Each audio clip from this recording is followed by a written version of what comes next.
Shalom.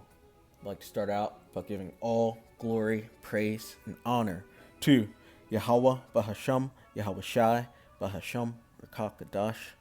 Double honors to the elders and the apostles of the Great Millstone, and Shalom to the elect of Israel. This is the Mayim, and I have two articles for you today. The first one's from Al Jazeera. It just came out very recently. January 2nd. So today says Iran calls for UN action on U.S.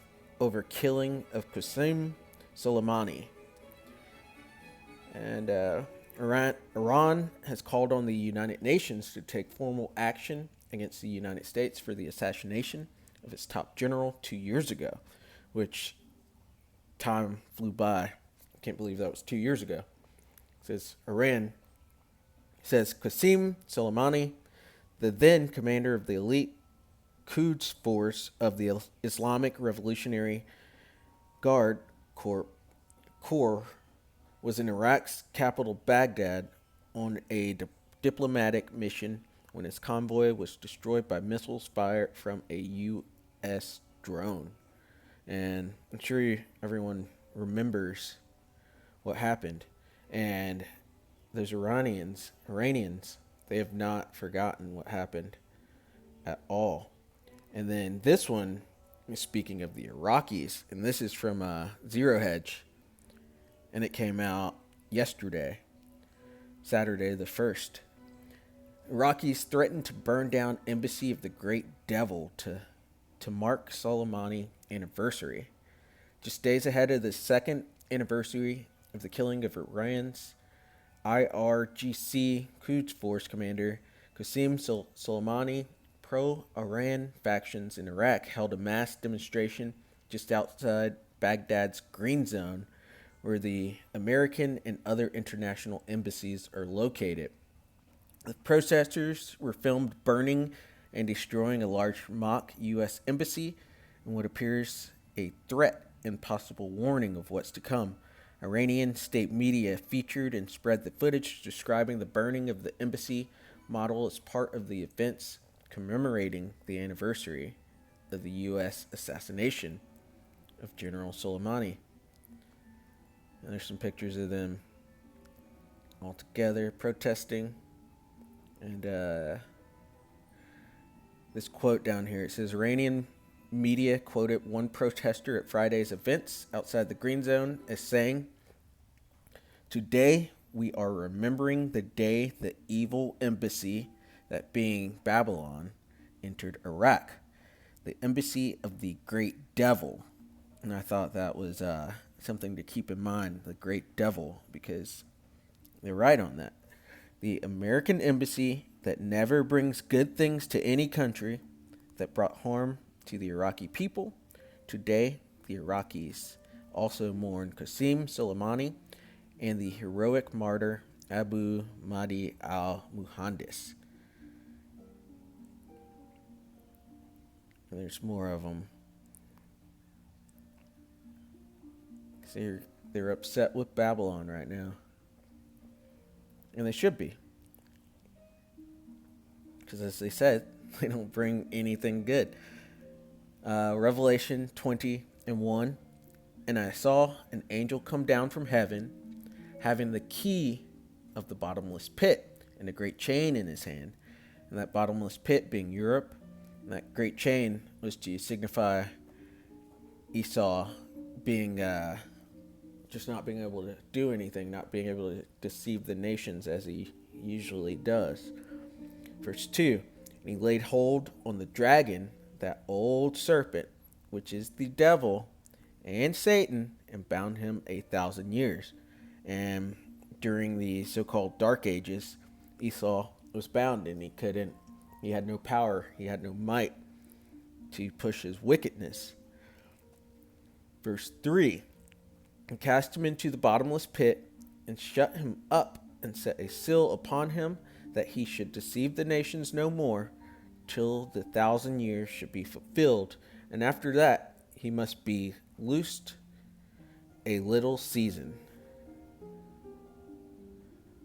And that little season is right now. That's where we are. We're in that little season. Oops.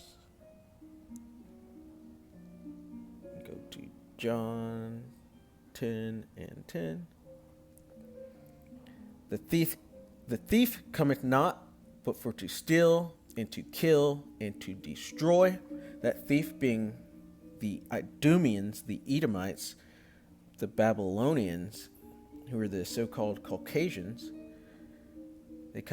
That's what they do. They go around the world stealing and killing and destroying. I am come that they might have life, and that they might have it more abundantly. And that's Yahweh speaking.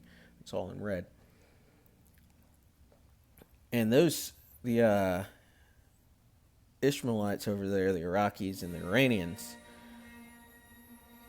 they're upset about that, and they have not forgotten what the thief has done. This is Genesis 16, and we'll start at 11. This is speaking of Ishmael, who are the Iraqis and the Iranians. And the angel of the Lord said unto her, Behold, thou art with child, and shalt bear a son, and shalt call his name Ishmael.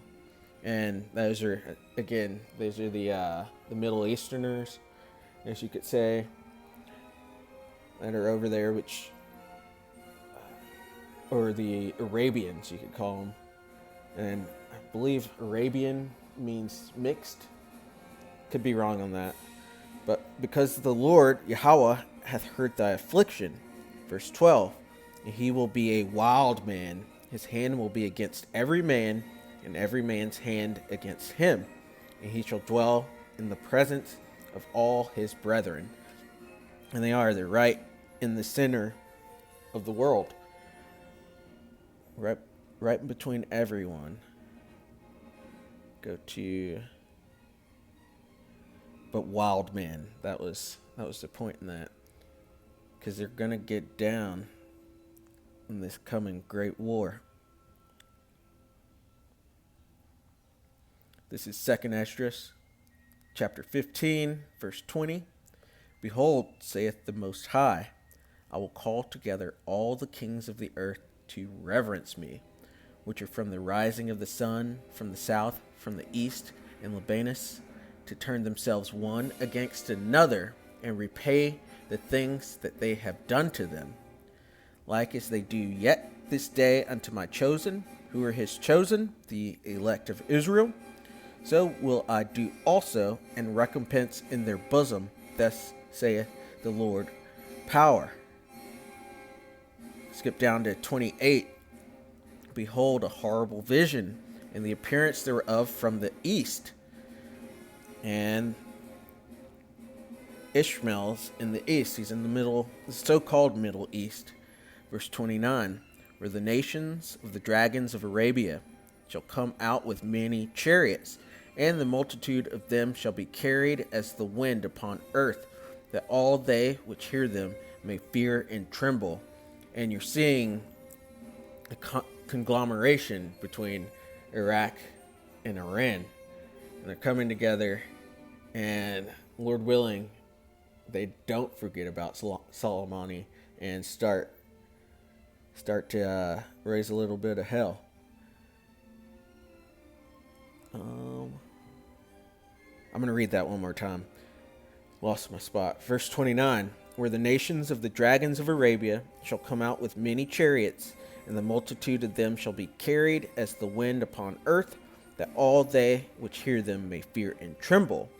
Verse 30. Also the Carmanians, raging in wrath, shall go forth as the wild boars of the wood, and with great power shall they come and join battle with them, and shall waste a portion of the land of the Assyrians.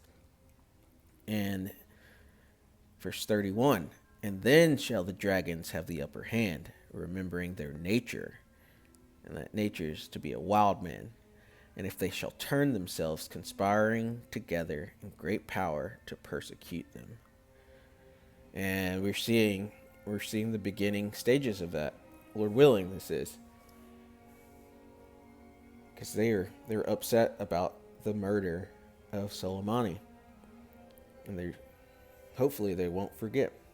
With that, I'd like to give all glory, praise, and honor to Yahweh Bahasham, Yahweh Shai Bahasham, Rakach Kadash. Double honors to the elders and the apostles of the Great Millstone, and Shalom to the elect of Israel.